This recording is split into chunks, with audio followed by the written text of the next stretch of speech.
आदित्याय च सोमाय मङ्गलाय बुधाय च गुरुशुक्रशनिभ्यश्च राहवे केतवे नमः।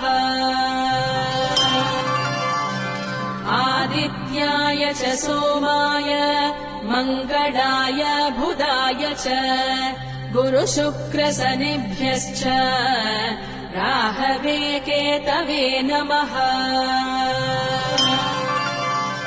आदित्याय च सोमाय मङ्गलाय बुधाय च गुरुशुक्रशनिभ्यश्च राहवे केतवे नमः। आदित्याय च सोमाय मङ्गलाय बुधाय च गुरुशुक्रशनिभ्यश्च